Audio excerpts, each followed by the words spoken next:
Good afternoon, everyone. I'm Sharon Matusik, the Dean of the Leeds School of Business at the University of Colorado Boulder.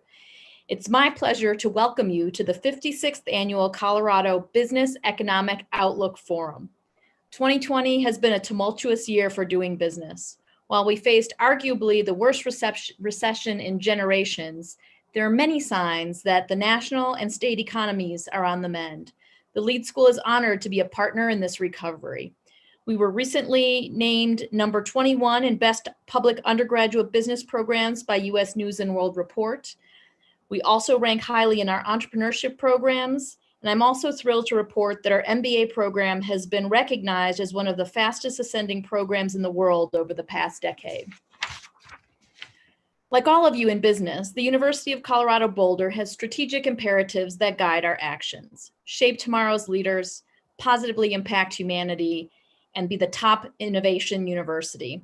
At the Leeds School of Business, we are particularly focused on carrying out these imperatives in three unique ways to meet the changing needs of our workforce and employers and to positively transform the future of business. First, we've been building an unprecedented partnership with the College of Engineering and Applied Sciences, one that will continue to enhance our campus, student experience, and community engagement far into the future. Key to this partnership is our first of its kind building expansion, almost completed, that is physically and programmatically connecting our two schools. It includes a state-of-the-art hub for technology, innovation, and entrepreneurship, active learning classrooms, a 200-seat high-tech auditorium, a renovated business library, and open space for collaboration and our community. We're finalizing fundraising for this project now and are pleased to report that it's on budget and on schedule for its spring 2021 grand opening. Our two top-ranked and globally recognized programs are working together to better leverage each other's strengths to prepare the leaders of tomorrow. Second, we know that diversity is key to driving world-class organizations forward. Our End the Gap initiative is aimed at increasing our women population across all of our programs to 50%, by stimulating more demand among women for business education and all the opportunities it can provide. Business programs often struggle to reach even 40% female enrollment. We launched our End the Gap initiative in spring of 2017, and already our undergrad class this fall at Leeds was 47.5% women. Applications for the incoming freshman 2021 class are also promising, with women applications up 41% over the same time last year and up by 55% in our full-time MBA program. We're also working hard to further diversify our community to include and develop more first-generation, low-income, and students of color.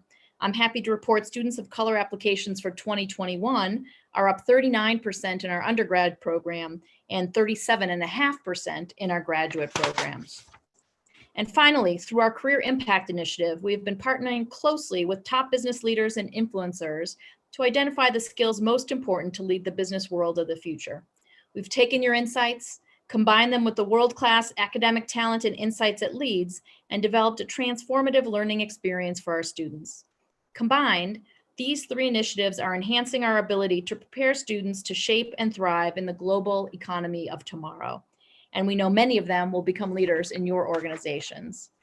Last, before talking about today's session, I'm thrilled to announce that we have added 2 new MBA programs to our repertoire to meet the growing demand for a Leeds education. We're in the process of launching our Leeds Executive MBA program for executive level professionals, with the inaugural cohort beginning in fall 2021. It leverages our world-class faculty, our extensive connections to business community leaders, and a powerful peer cohort of other executives. This program features week-long residency periods in Boulder and Colorado's mountain communities, supplemented by instruction and engagement delivered via technology in between these residencies. We also have an MBA for working professionals, now delivered in a hybrid format in addition to the in-person evening format we have had in the past. We also have online master's degrees, and I encourage you to check out our website to learn more. Today's economic forecast is a partnership with private and public leaders in which we exchange information about business conditions and opportunities in Colorado. In partnership with the Leeds School's Business Research Division, 125 public and private leaders from business, education, and government collaborate to identify issues impacting their sectors in order to develop the forecast for the following year. We have an informative and thoughtful agenda planned for you this week. The forecast will be presented today by Dr. Richard Wobbekind, Senior Economist and Associate Dean for Business and Government Relations at Leeds, and Kelly Brough, President and CEO of the Denver Metro Chamber of Commerce. A link has been put into the chat box with information about new programming offerings this year, featuring sessions each day at noon for Leeds Academic Centers for Excellence throughout the rest of this week. I hope you enjoy this week's events and find useful information for your businesses and decision-making for the upcoming year. Before the forecast today, I would like to invite University of Colorado System President Mark Kennedy to present a few opening remarks. President Kennedy started in his role at CU in July 2019. One of his first efforts has been to guide the 4 university systems through a strategic planning process, and I'm honored to serve as the co-chair of this important initiative. I've had the pleasure of getting to know him through this process, and I appreciate his business background and the mindset he brings to our university. President Kennedy has an MBA from the University of Michigan and has had a successful business career with high-profile companies, including Pillsbury, Macy's, and Accenture. And of course, it's a tremendous asset to have a president who both understands and values a business education and his role in shaping our next generation of leaders. Thank you, President Kennedy, for being here today. And with that said, please welcome President Mark Kennedy. I'm pleased to be with you today at this important and time-honored event spearheaded by CU Leeds School of Business for 56 years, and I'm thrilled with the wonderful leadership that Dean Matusik is providing. In addition to uniting Colorado's vibrant business community for this event, Leeds works with industry experts across the state to create an economic forecast, an invaluable tool that offers a glimpse into the year ahead for Colorado. I don't need a forecast, however, to know that CU will once again have a profound impact on Colorado's economy. Just this year, as reported in the most recent economic impact study from Leeds, CU and our affiliates pumped more than $14 billion back into the Colorado economy. We are the state's 3rd largest employer. Our research feeds Colorado's key industry clusters like aerospace, cybersecurity, engineering, healthcare, and urban sustainability. We look forward to strengthening existing partnerships and finding new ways to engage and collaborate with the business community to further enhance our role as a major pipeline of talent for Colorado's industries. Collaboration and innovation have long been central to everything we do at CU, but they've never been more critical than they are now, given the challenging and uncertain time we find ourselves in. Our faculty and staff are working harder than ever in support of CU's mission to advance our students on their educational journeys during this pandemic. While many universities across the state opted against opening their campuses this fall, we did our best to deliver an on-campus experience within the constraints of the virus, pivoting on a dime last spring, adapting and forging closer collaborations with our counties and health authorities. The lessons we've learned this fall will serve us well as we continue to educate and operate in the time of COVID. The pandemic will be with us for some time, although promising vaccines, some of which we had a hand in testing and developing, give us tremendous hope. Despite the current budget constraints due to the decrease in tuition revenue, increased expenditures, we've not passed those expenses on to the students, and we've offered relief. For the 3rd year in a row, our tuition is flat. To address some concerns that have arisen during the pandemic, we worked with the CU Foundation to provide an additional $12 million to address students' financial hardship and increased mental health needs. And just last week, I announced that we're giving $300,000 to support food banks across our campuses because we know there are those that are suffering and we want to help them. While we are hopeful about the future in light of new vaccines and treatments, COVID is still in the driver's seat. The chancellors and I will evaluate the spike from Thanksgiving, and we'll be carefully studying forecasts for the upcoming holiday to determine which modality is appropriate to start the spring semester, and we'll be making announcements here soon. COVID may be top of mind, but it cannot eclipse other urgent needs that we have before us, including diversity, equity, inclusion, and access as one of the 4 pillars in the strategic planning process that Dean Matusik is helping us to lead. And we have the leadership of CU's first CU Chief Diversity Officer that is helping with this, and we're identifying ways that we can advance on these goals.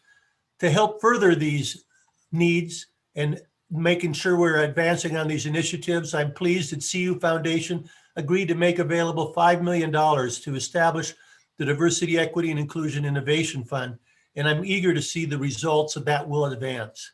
Additionally, our work to position CU to meet the demands of the rapid tech acceleration is a priority.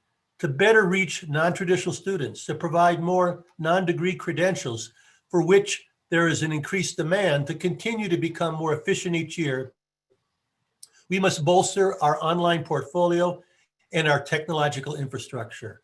Our focus on these 2 endeavors, which began before the pandemic, remains steadfast. We don't have the luxury of averting our gaze from them. Business as usual isn't an option.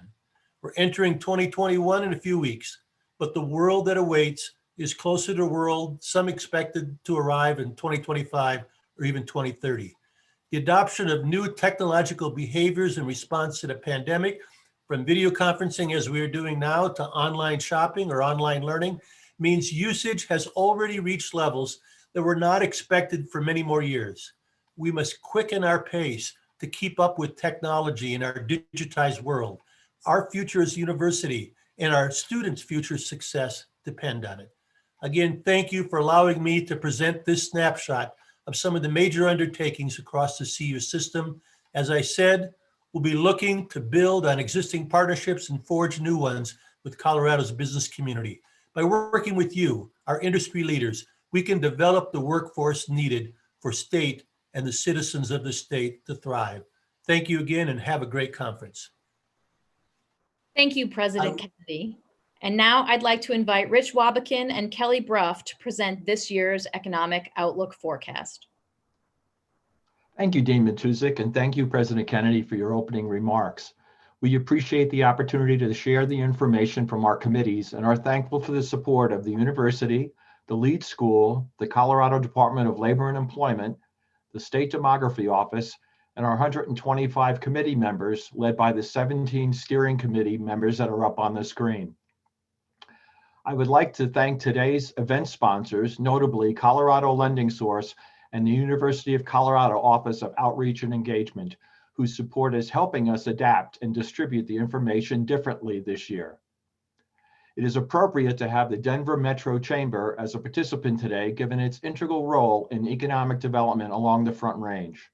Thank you, Kelly, for your willingness to participate. We will cover all the sectors in this presentation, but they are written up in much greater detail in the book, and I can't emphasize that enough. So the link to the booklet is posted in the chat. I think about 800 of you have ordered a printed copy of the booklet, but it's also available in the chat via a PDF format. If you're watching this in streaming, you will see a link to the booklet on your streaming screen on the Leeds website. At this point, I know it is unlikely that any of you are new to Zoom. You can put your questions in the Q&A, and my colleagues Brian Lewandowski and Jacob Dubert will respond as we make our way through the presentation. If you are watching via live stream on our website, you can submit your questions via Qualtrics. So with that, I begin the forecast by looking at the U.S. economy, and we're looking at U.S. GDP. And as you can see from the screen, the incredibly steep decline in the second quarter and the strong rebound in the third quarter still leaves us at a deficit from where we were going into this, a pretty significant deficit. We don't see the return to the previous peak until the fourth quarter of 2021. So our forecast for this year is a minus 3.7% with a slower fourth quarter, and then a 3.8% growth rate for 2021, again, with a slow start. And I don't need to elaborate too much on this. I think you understand with the virus still in its current state, we will have a weaker economy until we get more vaccinations out there and more of a return to normal. In our sense, that's the second half of the year. So underlying, of course, GDP is consumption, investment, government expenditures, and net exports. We do think the consumer will continue to be a very important player in the economy throughout the year, but don't really expect business investment to pick up until the second part of the year. When you look at the employment chart, you can see a swoosh, or the checkmark recovery that we have been discussing for a long time. Some people have been arguing that it should be a, quote, V-shaped recovery, but we're really thinking that it looks much more like a swoosh. We've lost 22 million jobs at this point, added 12, so we're still down 10 million jobs. Those jobs are concentrated in leisure and hospitality. And I know that's a kind of an acronym for many people who don't know the National Employment Accounting System. So let me just say, when we talk about leisure and hospitality, we're talking about the area that you would think of right now as being hurt the most: hotels, restaurants, and entertainment. We also see significant impacts in government, and then private education and private healthcare. So those are the sectors that have really been taking the biggest hit in the downturn over the year. A disappointing report last Friday. Many of you might have seen it. Under 300,000 jobs added. And I think highlighting what looks like a long road back. It's going to probably be 2023 before we see the job recovery, not the GDP recovery, but the job recovery. So you can see this on the particular graphic that's up there now. We're still worse off at this point in terms of percentage of job loss than we ever were at the deepest part of the Great Recession, the 2007 to 2009 recession. So how long it'll take to come back, again, in terms of employment, probably at least another couple of years. In terms of employment growth by state, Colorado averaged 16th best at -4% so far this year. This is, again, above average performance, but doesn't put us in the top 10 where we have been many times in the past. You can see hit hardest Hawaii and the densely populated Northeast corridor. So those are the areas that have taken the most impact from this. In terms of the national employment picture, never since the Great Recession have we seen this kind of increase in the unemployment rate. As of Friday, we're at 6.7%, so that's been a pretty nice recovery, although honestly, some of that's been brought about by lower labor force participation numbers. So again, not, up from 3.5% earlier in the year to 6.7% at this point, but again, some of it driven by labor force participation. We do like to look at the illustrations by groups in the economy, in particular, age, race, and gender. In this particular graphic, which has a lot of data on it, you can see that the prior to COVID number is in green for the unemployment rate. The peak that was reached is in red at the far end to the right, and the current tan bar is where we are. And what you see from this, unfortunately, is that there's been a disproportionate impact on the young, on Blacks, Hispanics, and Asians, and on less educated. Also impacted, but not easy to see from this slide, has been female participation in the labor force. Their unemployment rate has recovered, but female participation rate has fallen. Wednesday, the Center for Ethics and Social Responsibility will be presenting a session on the future of diversity, equity, and inclusion in business. Unusual recession in terms of services versus goods consumption. Our typical recession in the economy has a dramatic fall off in durable goods consumption, and you see almost no decline in service consumption. This particular recession, just the opposite. We saw a tremendous decrease in service consumption while goods consumption held up very strongly. Why was that? Well, clearly services were shut down. People couldn't go to a lot of the services they wanted to consume. And at the same time, they had a lot of additional income from the tax rebates and from the unemployment, increased unemployment payments that gave them a lot of cash to be able to spend in the economy. So what did they spend on? They spent on durable goods, things to improve their home, auto vehicles, and so on. So we've seen a lot of durable good consumption and a fall off in services. In the third quarter, as the economy reopened, we did see a bounce back in services. But one positive piece of this is that because the goods consumption is taxed in terms of retail sales tax, we did see a higher than expected retail sales tax numbers. Going into this, we had anticipated a major drop off in retail sales tax, and it's actually been somewhat mitigated by the consumption pattern that you've seen. In terms of confidence, we have seen it slowed a little bit in November, but we did see at first, at least, a pretty big bounce back. This is going to be very, very closely linked to the waves of COVID, and until we get again a wider spread in terms of looking at a vaccine across the broader economy. For the first time in 8 years, our inflation rate is below the national number, and it's being led by shelter and medical, two important pieces to the picture.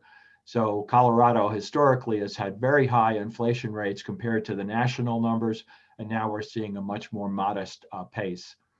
Monetary policy, which you'd normally see at this point in the presentation, is being covered later in the finance discussion. Moving on to Colorado, one thing we see is slowing population growth. This will be the slowest population growth since 2003 to 2005.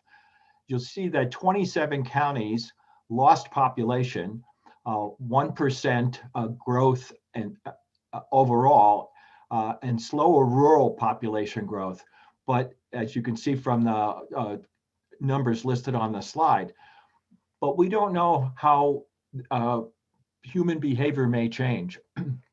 When we look at this particular piece, we see human behavior having an important role, and we've seen a lot of people move to the rural parts of the state.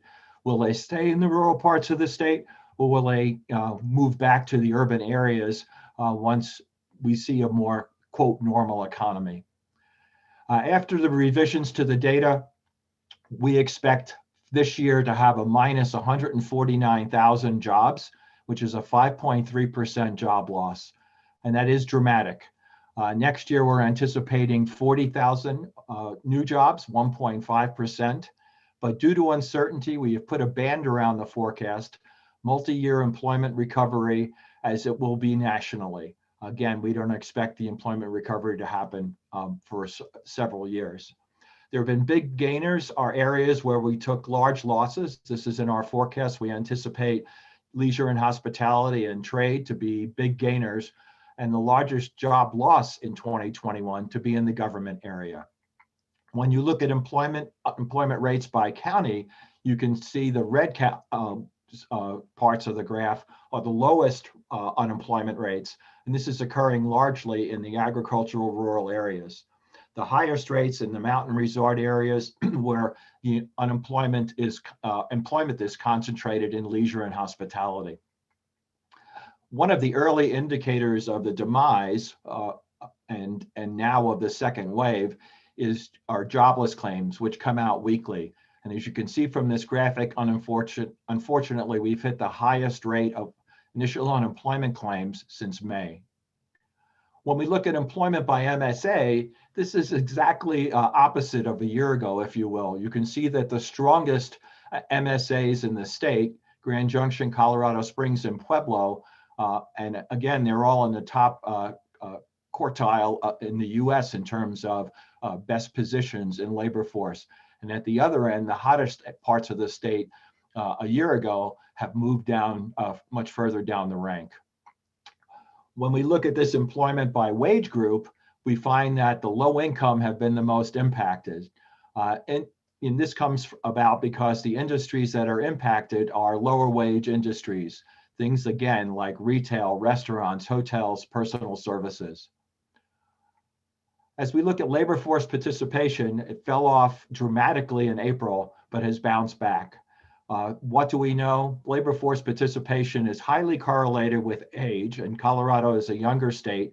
So as you can see, we are the sixth highest on labor force participation rate in the country, but it's also highly correlated with education.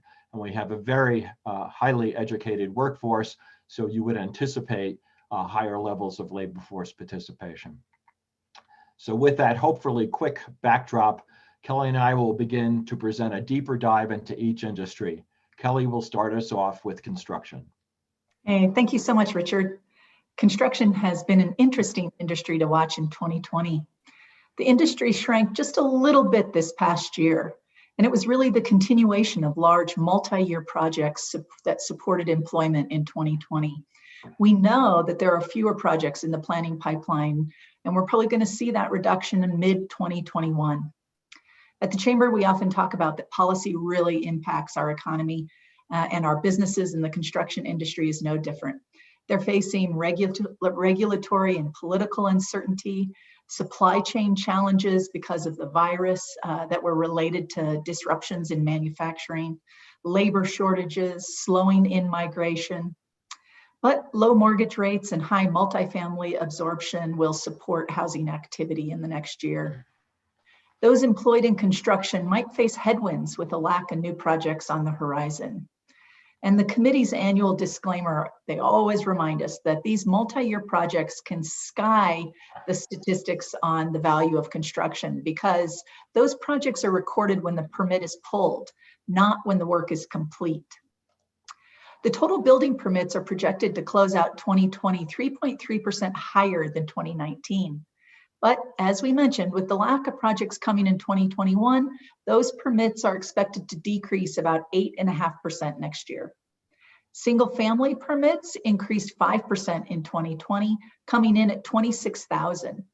But the theme remains the same. In 2021, we expect to only see 24,000 single family permits, a 7.7% decrease from 2020. Low mortgage rates continue to influence Colorado's housing market. By the end of 2020, 13,900 multifamily units will be permitted.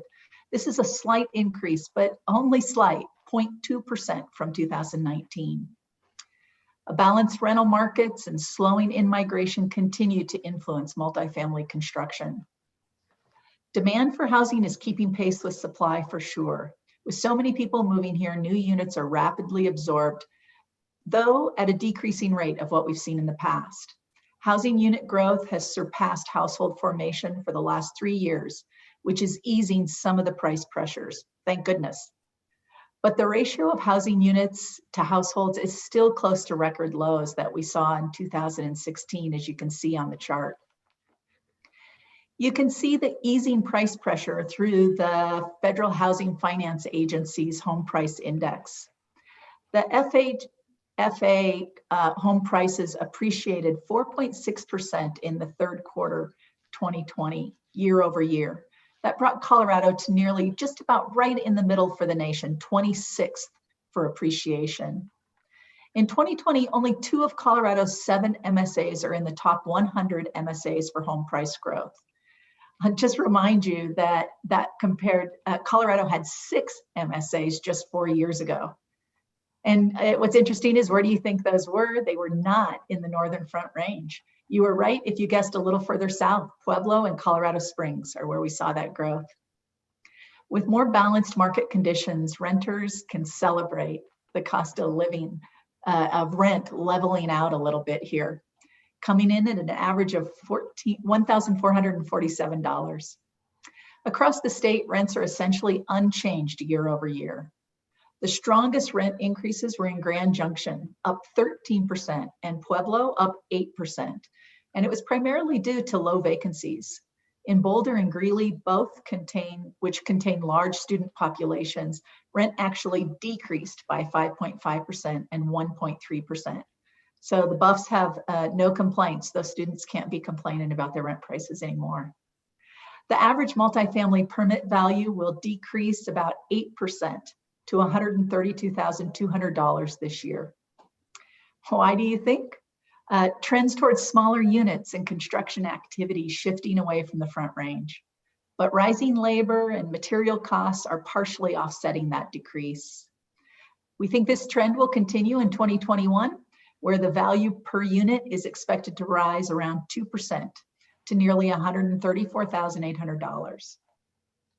Due in large part to foreclosure moratoriums, foreclosure filings fell 80% in Q2 of 2020 when you compared it to the second quarter of 2019. And that was according to the Colorado Division of Housing. Colorado's foreclosure rate is expected to increase by 361% in 2021. The only positive about that incredible increase is that it could be worse. Colorado has one of the lowest foreclosure rates nationally, and this spike is off a very low base. Following decreases over the past 2 years, the value of residential construction is expected to continue falling in 2021. The non-residential building sector tracks new and remodeled and rehabilitated offices, retail, medical facilities, colleges, churches, schools, and government buildings. The adjusted forecast for non-residential starts is $4.8 billion in 2020. That's down about 4% from 2019. And this sector is expected to decrease to $4 billion next year, so continued reduction. Large contractors are concerned about diminishing backlogs, as well as the possibility of more COVID restrictions and people spending less at local and state levels. Demand for non-residential construction is fueled by migration, corporate relocations to Colorado, and new institutional projects. The same relocations and projects that our team at the Denver Metro Economic Development Corporation works so hard to bring. Our hope is we can get those numbers to project back up. Notable new projects in 2021 include a major retrofit of the Molson Coors plant in Golden and newly renovated SCL Health Lutheran Medical Center in Wheat Ridge. Chamber investors, I'd like to point out, switching now to non-building construction, which measures new construction and infrastructure projects such as roads, bridges, reservoirs, electric power, and transmission. The value of non-building construction is on track to be $2.1 billion in 2020, a 13.9% decrease from 2019. In 2021, awards are expected to be around $2.2 billion. But this number could change with the possibilities of 2 large water projects and $500 million in CDOT bonds for public financing. The Colorado Department of Transportation and various water projects can have significant construction starts. So what will be the total value of construction be? After falling 9.5% in 2020, the total valuation for residential, non-residential, and non-building will decrease another 7.5%. to $15.5 billion in 2021. That means construction employment will fall too. It's expected to fall 2.1% in 2020. But the good news is that employment is expected to hold steady in 2021 at about 175,000 workers. Unfortunately, that's still a far cry from where we were 2017 to 2019, when average annual job growth was 4.8%. These current construction employment declines and non-growth is striking. Back to you, Rich, for ag, an industry that is so close to our heart at the Chamber.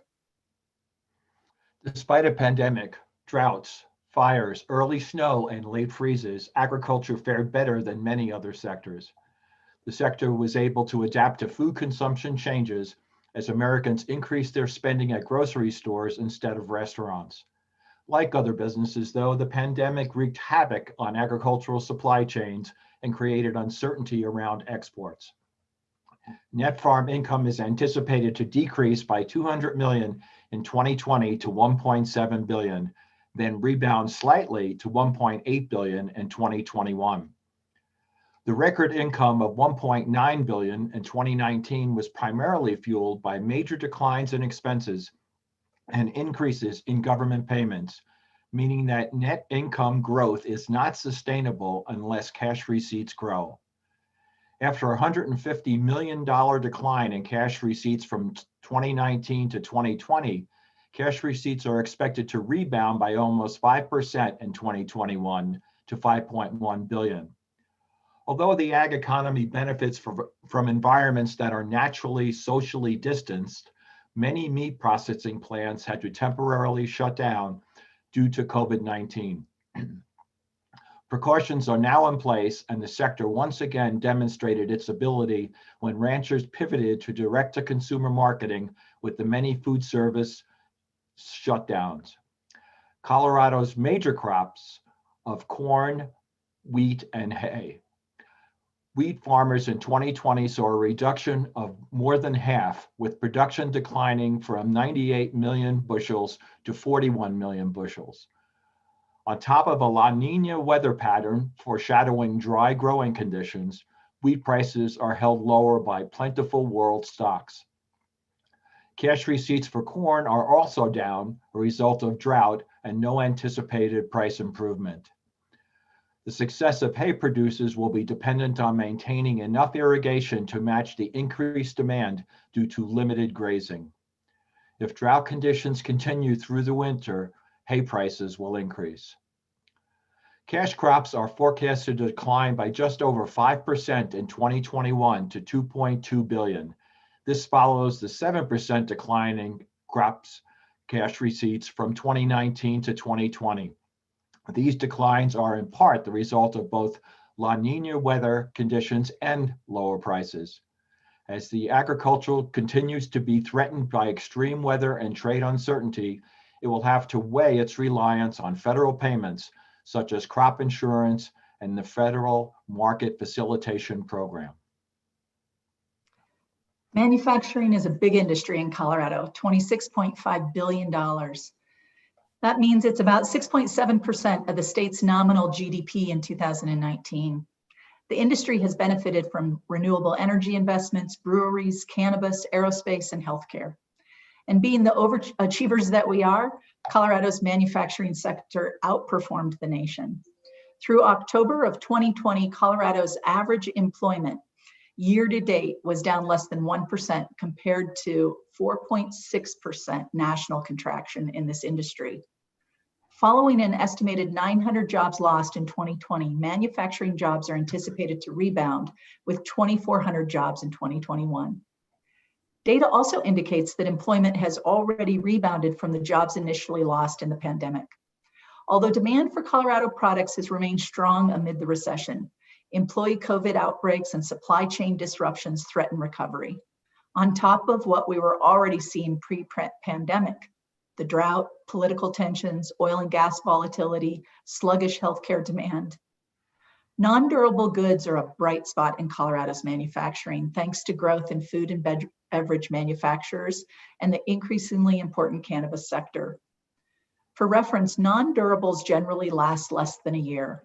The non-durable goods subsector, which accounts for 37% of manufacturing employment in the state, is made up of food, printing, beverage, and other non-durables. Non-durable goods employment contracted by 0.4% in 2020, averaging about 56,000 workers for the year. In 2021, we expect growth though, 2.1% and 1,200 more jobs. The largest non-durable goods industries are food and beverage manufacturing, including both large and boutique manufacturers. As we've all seen, these manufacturers have been getting creative, finding ways to safely process food and shift their reliance on sales from restaurants to direct to consumer. As a result, the food subsector has seen relatively good economic performance during this last downturn. The beverage subsector is struggling more though, with national sales down over 60% in the second quarter and 35% in the third quarter, with closures and restrictions on restaurants and tap rooms. While the Colorado cannabis market shows signs of maturity as sales growth started to settle, the pandemic established cannabis as a clear winning sector, with more people looking for things to do at home. Cannabis sales grew by 13% in 2019 to 1.75 billion. In 2020, sales are expected to grow 24% over the previous year to 2.2 billion. With bills designed to improve patient and customer access to cannabis, Colorado may experience even more growth in this industry. But we have to wait and see if people continue to buy cannabis at the current rate after the pandemic is over. The other 63% of manufacturing employment is in the durable goods sector. Durable goods manufacturing includes the production of goods lasting longer than 1 year, non-metallic minerals, fabricated metals, computer and electronics, transportation equipment, and other durable goods. Unfortunately, durable goods employment is anticipated to contract by 0.7% in 2020. That's a loss of 600 jobs. The good news, in 2021, the projected growth rate is 1.2%, and that will be enough to fully recover from the jobs lost in 2020 and reach its highest level of employment since 2008. Colorado's aerospace and healthcare companies are fueling growth in computer and electronic products, transportation equipment, offsetting significant contraction in other durable goods sectors. Colorado's computer and electronic industry are also experienced a resurgence of export activity, up 35% year to date through June of 2020. This is from a surge in investment with the demand from all of us who are now working and learning from home. The fabricated metals subsector is one of the larger manufacturing sectors, with 15,100 Coloradans employed in 2020. We'll be keeping a close eye on the manufacturing industry to see which trends persist post-pandemic. Colorado's vast energy and mineral resources contribute highly to its economic success. However, the pandemic had significant impacts on this industry. Colorado also leads the nation in renewable energy, with Governor Polis creating a target goal of 100% renewable energy by 2040. Crude oil and natural gas are Colorado's two most valuable commodities. The U.S. petroleum benchmark, known as West Texas Intermediate, or WTI, was at $63 per barrel at the start of 2020. After falling significantly in March with the announcement of state lockdowns, prices turned negative in late April, an unprecedented move. Prices have since risen, but the 2020 average price of $38 a barrel is 33% less than the 2019 WTI mean daily price of $57 per barrel. The 2021 outlook prices a barrel between $30 and $60, but with less confidence due to a high degree of anticipated volatility. The overall value of natural resource production is down almost 40% from 2019, driven largely by losses in crude oil. A modest rebound is expected in 2021, with the value of natural resource production increasing from $11 billion in 2020 to $13 billion. Amplifying the impacts of the pandemic are a shift towards lower hydrocarbon prices and attitude changes due to environmental concerns.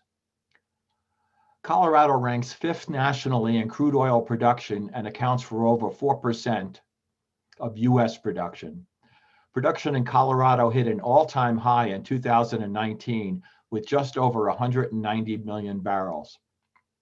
In 2020, oil output is expected to fall to around 178 million barrels, followed by an additional decline to 175 million barrels in 2021. Colorado ranks 7th in the nation for natural gas production in 2019. Just under half of all U.S. households depend on natural gas as their primary heating fuel, compared to more than 69% for Colorado. Colorado consumers benefit from Colorado being such a large producer with limited external markets. The average residential gas price in Colorado for 2020 was the 5th lowest in the nation. Total production is projected to remain flat in 2021. According to the Mine Safety and Health Administration, in 2019, Colorado was the 13th most productive coal mining state, producing 13.6 million tons of coal. The state's total coal production is expected to drop to 10.4 million tons by the end of 2020 and remain there in 2021. Coal provides the state with 45% of its electricity, down from 68% in 2010. Coal was produced in 5 Colorado counties this year: Routt, Moffett, Rio Blanco, Gunnison, and La Plata. Coal must compete in an environment where government mandates for renewable energy will limit production. Despite this, coal is the fastest growing source of electricity worldwide. Colorado's abundant renewable energy resources include wind, solar, hydroelectric, geothermal, and biomass. These resources accounted for 25% of net generation in 2019, up 2 percentage points from 2018. The state ranks 15th for wind megawatts installed capacity, 3rd for wind industry employment, and 12th nationally for installed solar capacity. Colorado has one of the most ambitious renewable portfolio standards in the nation, with legislation requiring that investor-owned utilities provide 30% of their generation from renewable energy resources by 2020. This electricity goal has been achieved, according to the Colorado Public Utilities Commission, through existing wind and solar installations. The natural resources and mining industry employed an estimated 22,000 workers in 2020, a loss of almost 24%. In 2021, employment is anticipated to rebound slightly to 22,400. Industry growth in 2021 and beyond will be dependent on the state of the national and global economies, the possibility of a prolonged pandemic with a potential double-dip recession, the impacts of the 2020 election, new state and local regulations, and new price wars or other geopolitical wrangling. To you, Kelly. This is starting to get depressing now, Richard. As you can imagine, with COVID, international trade performed poorly in 2020, even compared to 2019, which marked a negative inflection point in trade trends for both the state and national economies. Before the decline began in 2019, trade values recorded strong consecutive annual growth in 2017 and 2018. That's after a recovery from the global crude oil price collapse. Canada and Mexico remain Colorado's top export markets, accounting for 26% of the state's total exports. The U.S. dollar strengthened to its highest value in late March since the Federal Reserve started the nominal broad dollar index in 1997. This is clearly spelling headwinds for export volumes. National exports were down 17% year to date through September of 2020. From May to September, Colorado's trade improved more quickly than the rest of the nation, with September exports and imports being close to their values in 2019. While the pandemic was the main driver of lower national trade values in 2020, other influences are important to consider as well. A shifting U.S. foreign policy, increasing tariffs, disruptive geopolitical and economic events such as the Democratic Hong Kong protests, crude oil price volatility, and Brexit. Colorado's exports peaked in February of 2020 with nearly $8.7 billion in value. Colorado exports are down 3.8% year to date through September of 2020, but they are up 1.4% year to year when compared to September of 2019. Our state's top exports are usually skewed heavily toward meat, precision instruments, and air or spacecraft.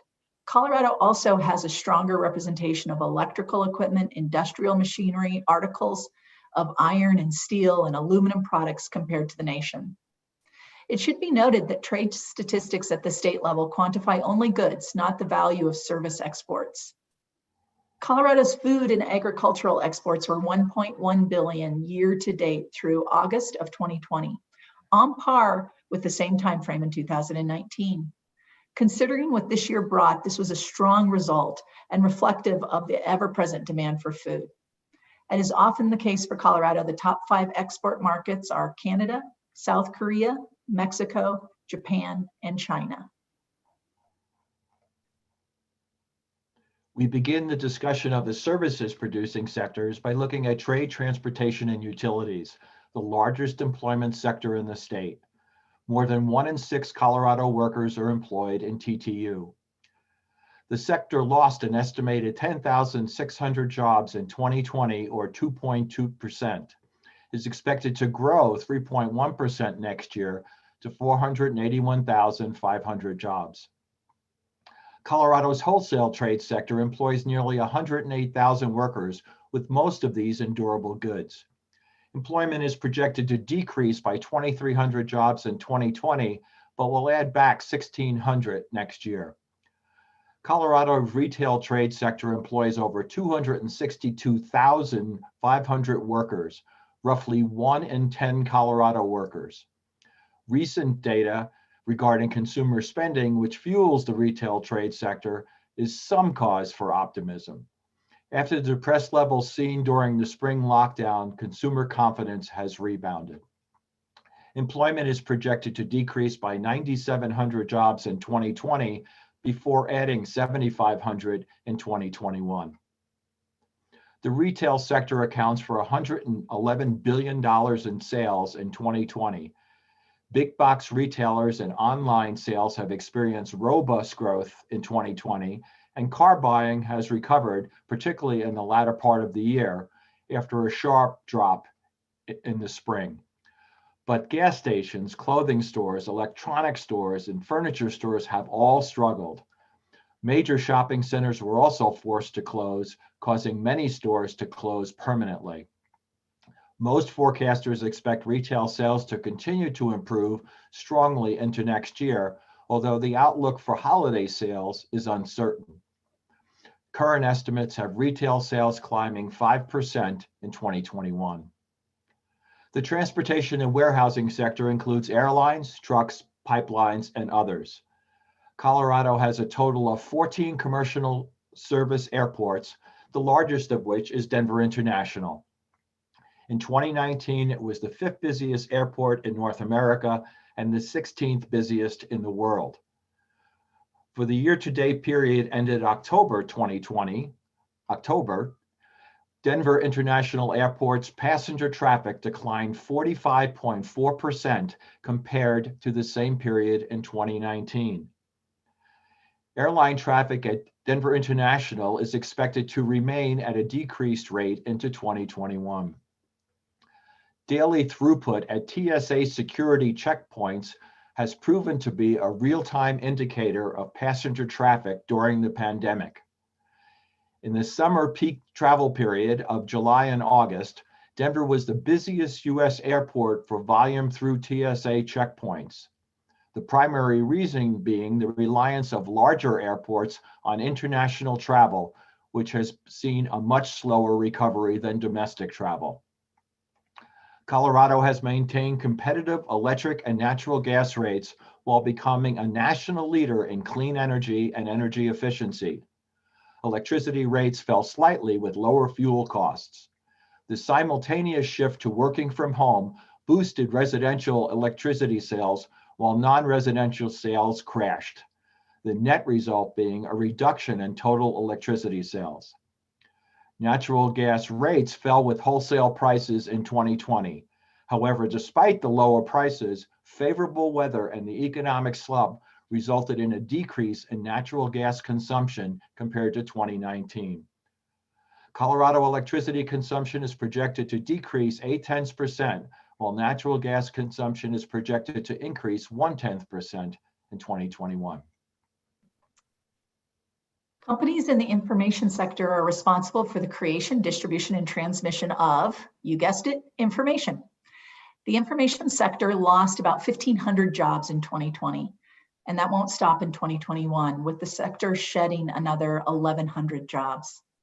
Each subsector lost jobs in 2020, and similar declines are expected across all subsectors in 2021.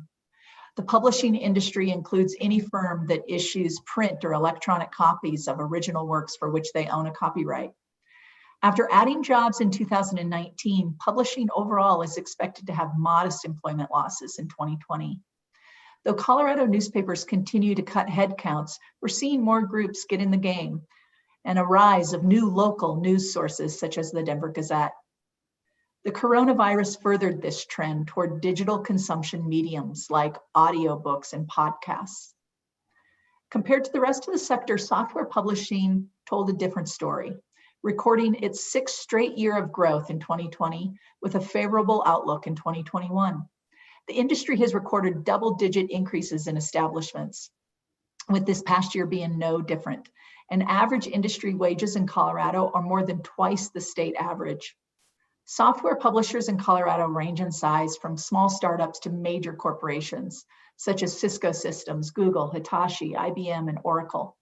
Colorado has a high concentration of employment in the software industry, twice the national average. But we're keeping a close eye on our competitors in this space. competitors like Utah, Oregon, and Washington. The telecommunications industry lost more than 350 jobs in 2019, marking a return to the slow or negative growth seen in the space since 2000, with 2018 being the notable exception to that reduction. Just under 27,000 people in 677 establishments were employed in the telecom sector throughout Colorado. Over 70% of telecom employment is in the Denver metro area, where most of these job losses took place. Mergers and acquisitions remain commonplace in this industry and will continue to influence Colorado's economy for years to come.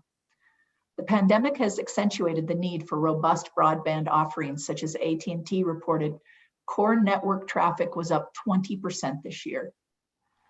Telecom sector employment is expected to lose 400 jobs in 2021. Film rounds out the information sector discussion. Colorado has an incentive program that allows for a performance-based rebate of up to 20% for films, television, commercials, and video games that are produced in our state. The Colorado Office of Film and Television and Media was allocated $750,000 for fiscal year 2020. That was down from $3 million in fiscal year 2017. This is much lower compared to states like New Mexico and Utah, which allocated $130 million and $9.3 million to incentives. The number of cast and crew positions has declined over the past 3 years as a result of the budget cuts. The major segments of the financial activity sector include finance and equity markets, insurance, and real estate. On Friday at noon, the Burge Center for Finance will be hosting a panel discussion on how the events of 2020 impacted financial markets and what we might expect heading into the coming year. In the year ahead, capital markets will continue to be affected by low interest rates, low taxes, and modest GDP growth.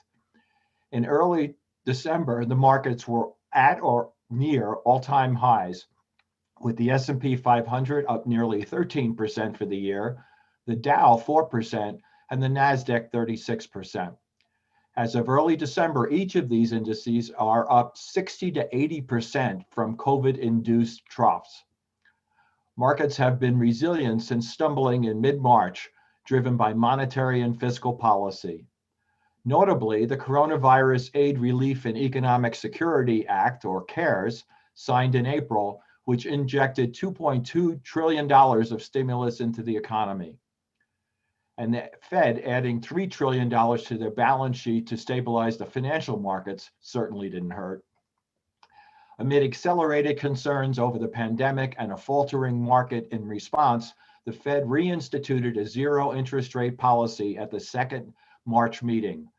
The target federal funds rate now sits at 0 to 0.25%, its lowest level since the great financial crisis of 2008. The Fed has indicated they will keep the Fed funds rate near zero until 2023 and change their inflation policy to target an average of 2% inflation instead of a fixed 2%. The U.S. Treasury 10-year yield touched historic lows throughout the year, bottoming out at 50.8 basis points in early August. Yields have since risen to 83.9 basis points as of late November. The U.S. national debt more than tripled following federal relief packages, surpassing $3 trillion in fiscal year 2020. U.S. debt is expected to exceed the size of the economy in 2021, which has not happened since World War II. Switching to banks, Colorado banks entered a COVID-19 pandemic with unprecedented strength in capital and liquidity levels. As a result, they were able to navigate 2020 relatively smoothly, devoting enormous resources to customers weathering economic strife.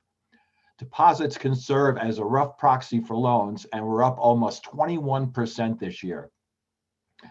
The current makeup of banks operating in Colorado consists of roughly 54% of deposits residing in the 4 largest banks, while the smallest 40 banks collectively hold just 1.2% of deposits.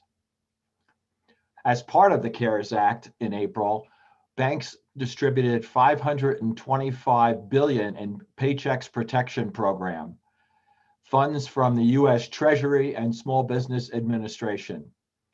Colorado bankers excelled by making 110,000 PPP loans in Colorado worth $10.4 billion during the year, impacting a reported 870,000 jobs in the state. U.S. banks reported a 70% decrease in net income year over year during the second quarter of 2020. It should be noted, however, that the declines come from just less than half of U.S. banks, with net incomes rising for the other 50%. Non-housing debt balances, including credit cards, auto loans, student loans, and other debts, observed the largest decline in history in Q2 of this year, as COVID-19 made consumers more cautious. The community bank subset reported positive net income numbers, collectively up 3.2% year over year on growing loan balances. Demands for loans and leases remain solid in Colorado, driven in part by the current acceleration in the residential housing market. SBA lending in Colorado increased in fiscal 2020. The 7A program alone was up 2.3%. Meanwhile, the total number of 7A loans fell 13.4%, mirroring the nationwide trend of fewer loans but larger average loan sizes. The CARES Act allowed the SBA to activate its Economic Injury Disaster Loan Program, also known as EIDL, for a biological or pandemic disaster. This was the first time that has happened in history. 56,000 EIDL loans totaling $3.2 billion were dispersed in Colorado through October. Colorado's not-for-profit credit unions witnessed strong loan growth in 2020. Colorado credit unions originated 2,300 PPP loans, injecting $83.7 million into the state economy. Colorado credit union memberships continued to grow at remarkably fast rates. Through June 2020, year-over-year membership grew 3.7%, nearly 3 times faster than the state's population growth.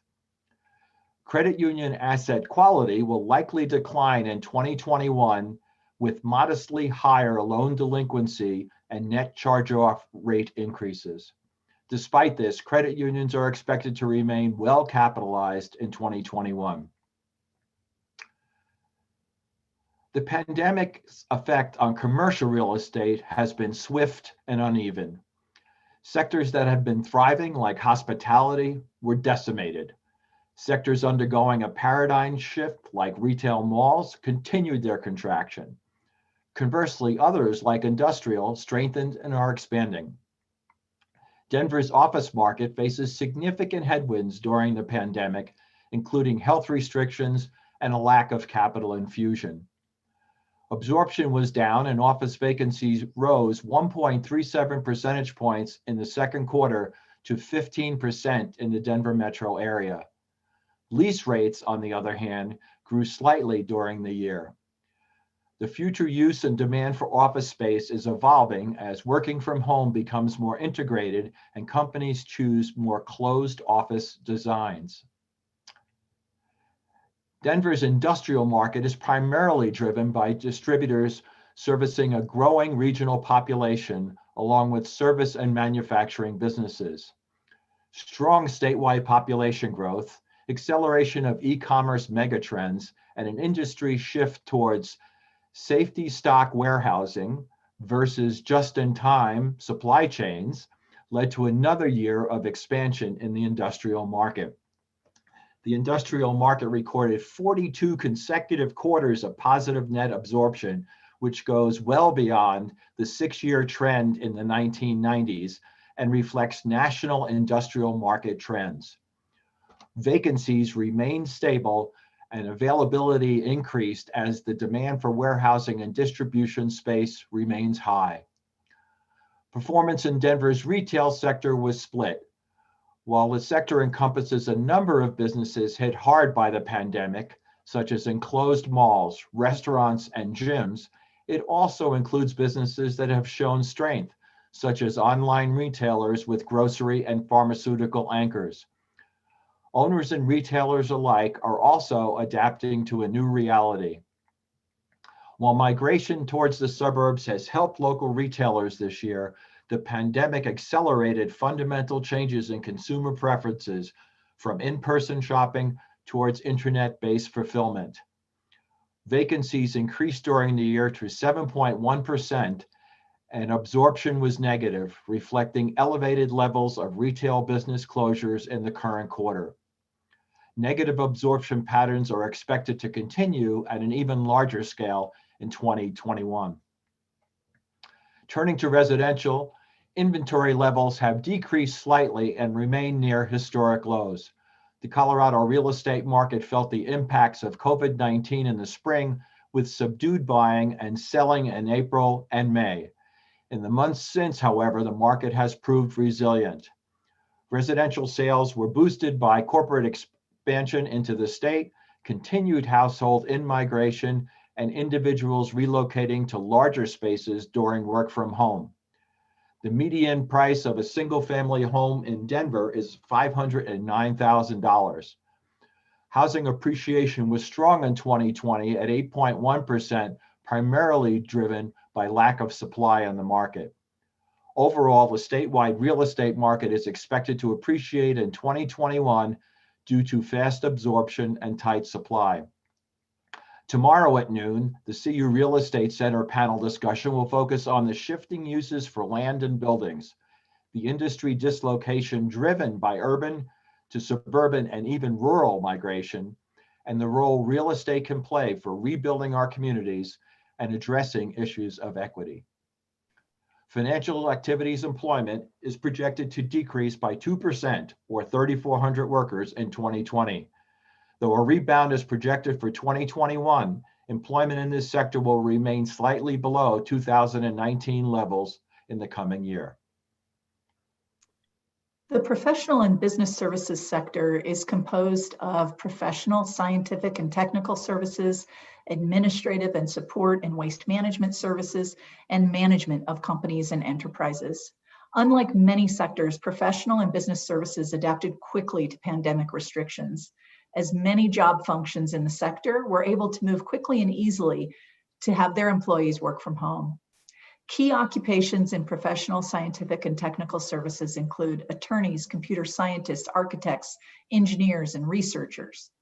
The sector is on track to add 3,800 jobs, or grow by 1.6% this year. Industry growth has been strong historically and is expected to continue, but more slowly. In 2021, PST expects to add 1,900 new jobs, which would be a growth rate of 0.8%. Appropriations for infrastructure expansion, which drive growth in the architectural and engineering subsector, are continuing, but at a slower pace.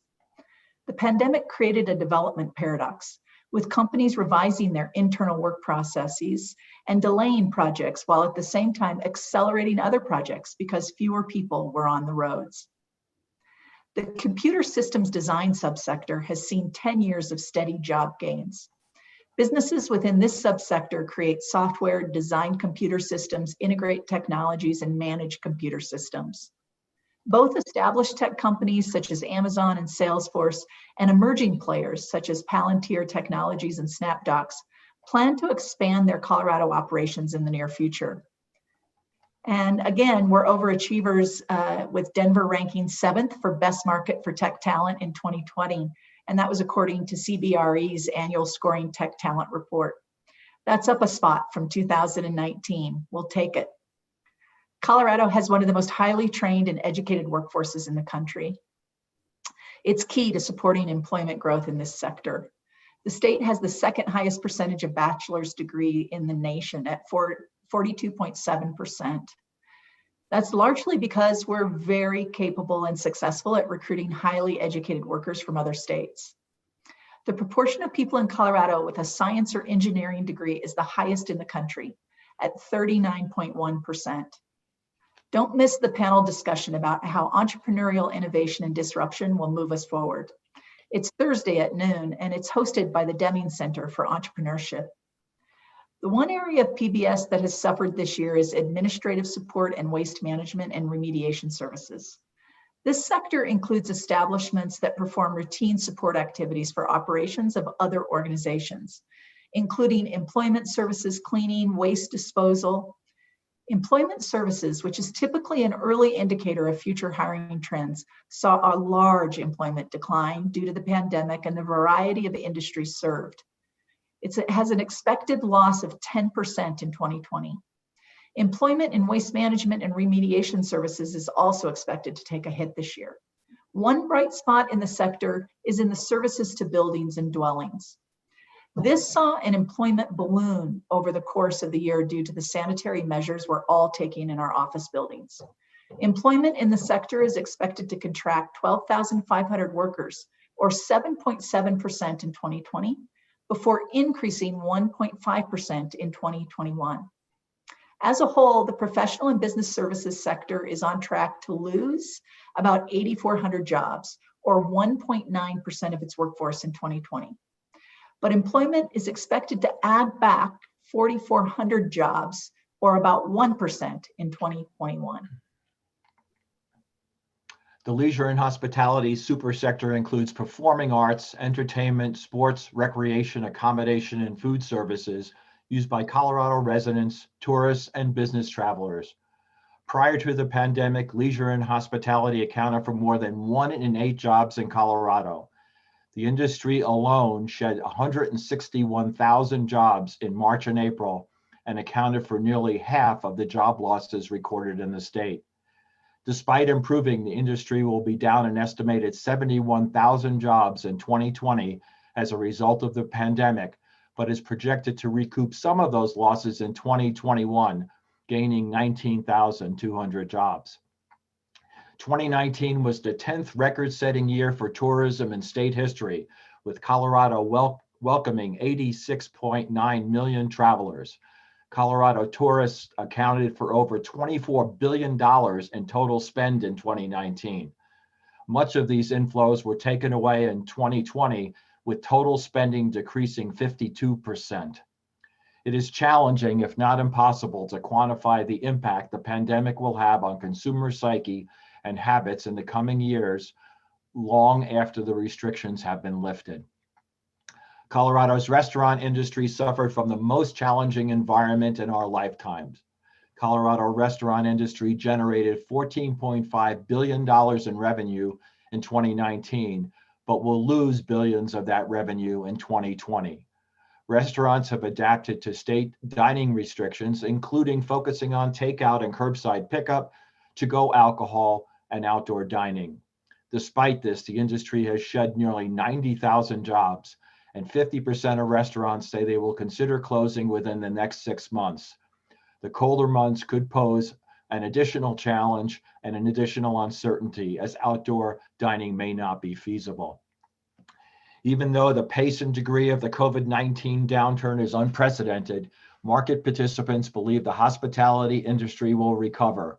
A recovery of hotel performance will be tied to the reopening of business, removal of travel and gathering restrictions, resurgence in travel, and restoration of disposable income for leisure travel.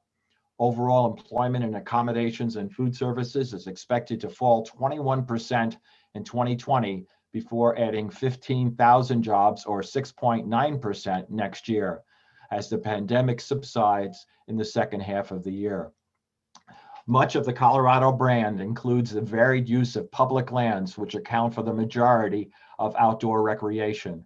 Colorado is projected to record over 66 million visits to Colorado state and national parks, BLM land, and national forests next year, above the total for both 2020 and the pandemic-less 2019. Visitors to the state's national parks and monuments will total over 8 million in 2021, of which over 5 million visit Rocky Mountain National Park. Despite the challenges of the pandemic, Colorado maintained its 33 casinos, though proceeds declined to a little over half of their level last year.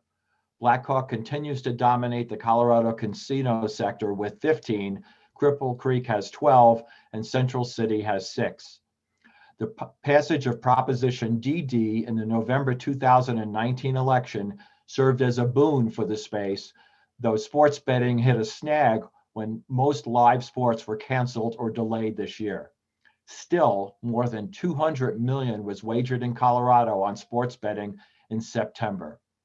An increase in adjusted gross proceeds is projected for this year as live sports return to normalcy and casinos edge to higher capacity.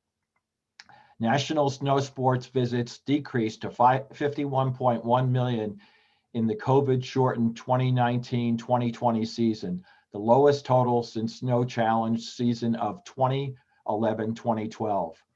Much of the momentum that's been established over the last decade was put on hold when resorts in Colorado were forced to end their seasons this year in March. For the upcoming season, resorts have been developing new safety protocols, including managing the number of guests during peak periods and reservation systems. Resorts have enhanced challenges going into 2021, but advanced season passes sales appear to be strong. Yeah, you give us time off of skiing. Let's hope for a good snow season to help offset the challenges the industry has faced. The education and health services sector includes private educational services as well as 4 private sector healthcare and social assistance sectors. It's a big sector in Colorado, representing 1 out of every 8 jobs in our state. More than 88% of this industry is made up of healthcare and social assistance. Slightly more than 11% of this super sector is related to private education. The private education sector includes educational institutions that can be classified as private not-for-profit and private for-profit. Colorado has 83 private accredited colleges and 271 in-state occupational schools. That's down from 299 last year. Employment in the private sector education sector is driven by both businesses demanding continuing education programs and consumers demanding training that will improve their job prospects or their quality of life. Overall, private education employment lost 5,500 jobs in 2020 and is expected to recoup only about 900 of those jobs in 2021. Healthcare and social assistance employment was hit hard in March and April when healthcare providers were forced to temporarily suspend non-emergent procedures. The sector has recovered jobs since reopening. The virus could continue to create more employment volatility in the months ahead. Healthcare employment is estimated to decrease by 2.6% in 2020 and increase by 1.2% next year. Demand for healthcare services and workers is driven by a growing and aging population, I'm in that category, COVID-19 and the increase in daily infection rates, people with chronic conditions, residents' behavior and lifestyle choices.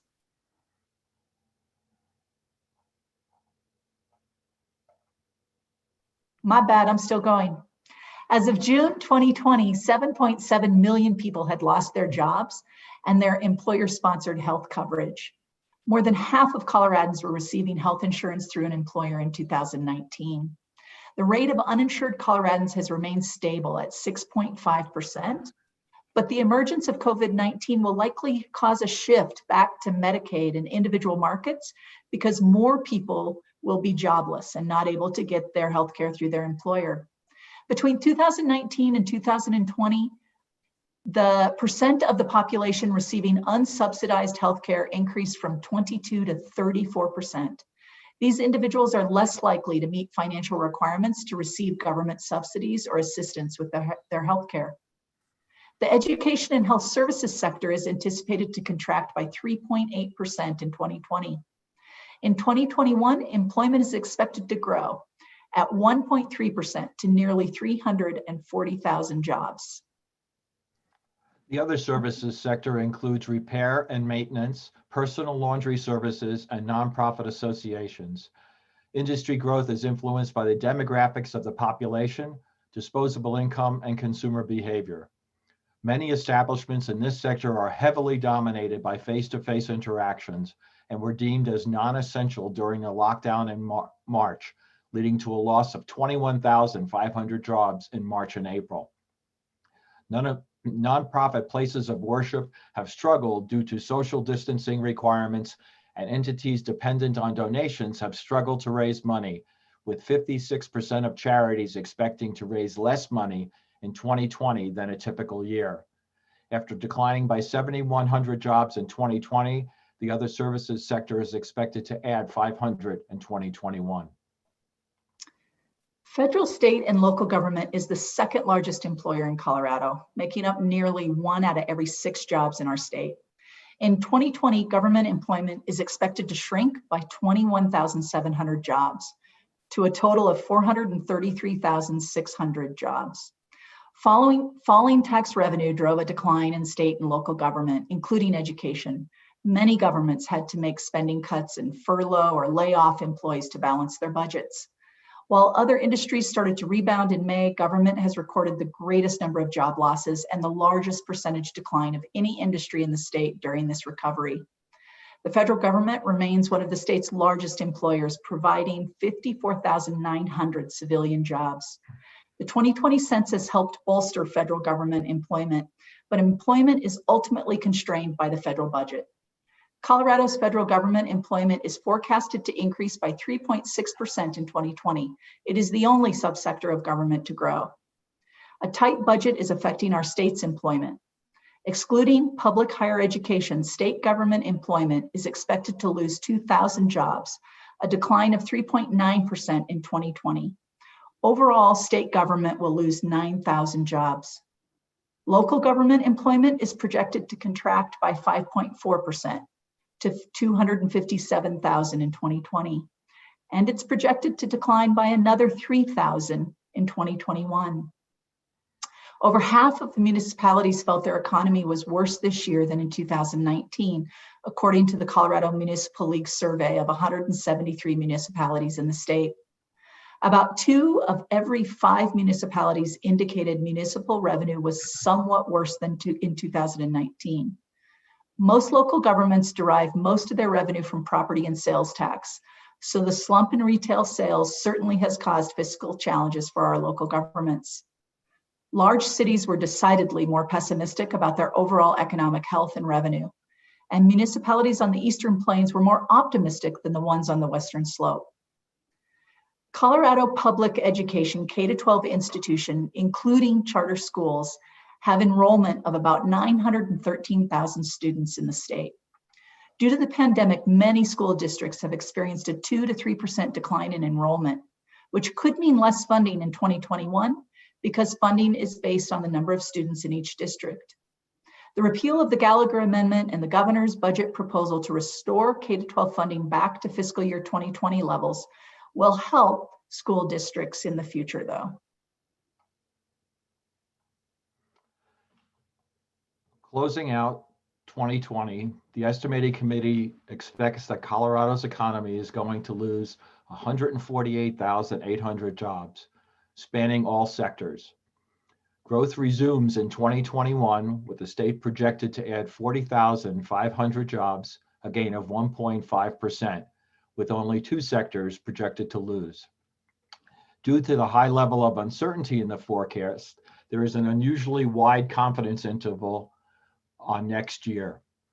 While we expect Colorado to be above average in 2021, we don't envision the state's job growth to rank in the top 10.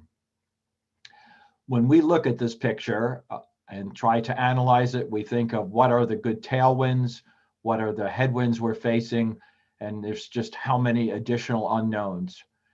And given the time, I'm not going to elaborate too much on this point, but you can see some of the things like the dramatic drop in GDP, the dramatic drop in retail sales, some of the things that happened in the red box in the middle that really created some sort of serious issues in the second quarter, not there in the third quarter or beyond. So they have now changed from headwinds to tailwinds. And similarly, we face headwinds in terms of the rollout of the vaccine and the tourism industry recovery, events and conventions. All of those types of things continue to create uncertainty and continue to sort of limit the amount of the bounce back in the short run. We believe Colorado will remain a relatively competitive market in 2021 and emerge from the recession, creating, retaining, and recruiting, as always, a highly talented workforce with assets ranging from our desirable quality of life and a robust economy. So with that, we conclude the forecast. I want to say a special thanks to you, Kelly. In these unusual times, I very much appreciate, and we very much appreciate the work of the Denver Metro Chamber and all that you do. So thank you so much, and thank you for participating. Thank you to the committee members, all of them.